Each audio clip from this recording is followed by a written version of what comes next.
something like this, but I didn't want to pay this. So I'm gonna make it myself. I grabbed a couple of my high school boyfriend's mixtape CDs he made for me. I'm gonna use the holographic back of these for my project. Sorry, Ryan, if you see this, they were really good mixtapes. Go ahead and cover the front side in duct tape. Otherwise, when you cut out your shapes, the foil's gonna come off. Trust me. It also gives a really clean look to the back, which is great too. I went ahead and drew out some stars freehand, which was terrifying, but they actually don't look too bad. Then with my scissors, I started cutting them out, and I just made sure to cut inside the Sharpie line so I didn't have like a weird outline. I then repeated this with some crescent moon shapes, which was maybe a mistake. It was a lot harder to cut out these curves, so if I did this again, I would just stick to stuff with straight lines. Next, I grabbed some jump rings and I just hot glued them to the back of my shapes. This is going to attach them to the main chain. I had 4 stars and 3 moons that I laid out, and I wanted the links to go from short at the edges to like the longest strand in the middle. So I just cut my chain to that length and attached them to the main chain. It was as easy as that. Here's how I did my wall garden in 3 steps. Add over the door hooks to your wall.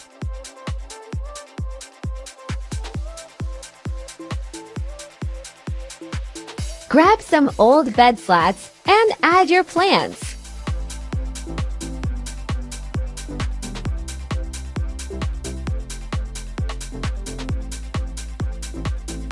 Before, after.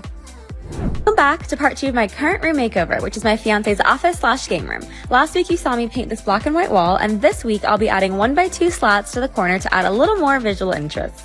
I've seen tons of viral TikToks adding 1x2 slat accent walls, but I'm switching this one up a little, and I'll show you guys how this can be completely renter friendly too.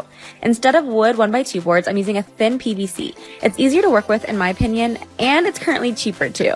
I'm installing these with my nail gun and using a scrap piece of wood as my spacer to easily make sure the spaces between the boards are completely even. So if you're renting or don't have a nail gun, you can also stick these up using command strips, since these PVC boards are super light. Once all of the boards were up, I painted them black. You can buy Beetlejuice vibe. And here's the finished look. I love the pop-up dimension it adds to the corner of the space.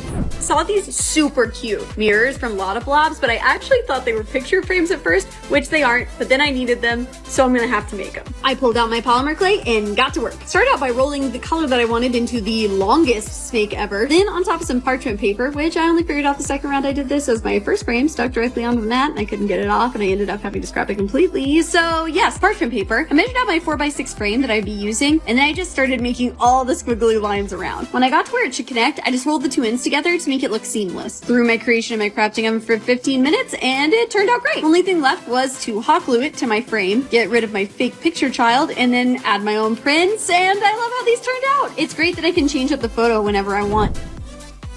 It's makeover time. This project is a stove cover where Vaughn can prepare food and also serve food. This was inspired by a classic Nifty project. I loved it so much I knew I wanted to include it in this makeover. I passed this off to Chris, but seriously, it is such an easy project. I'm gonna let Chris explain how he got it all together. To build this project, we just had one single piece of wood that we measured out the size, cut everything down, glued it up, sanded it, and then finished it with a food grade safe clear coat. A very easy project, something that anyone can really do. The most important part again is just double checking your measurements and making sure that your inside dimension is going to cover the racks on the stove. You can handle this project. I'm so happy with how it turned out.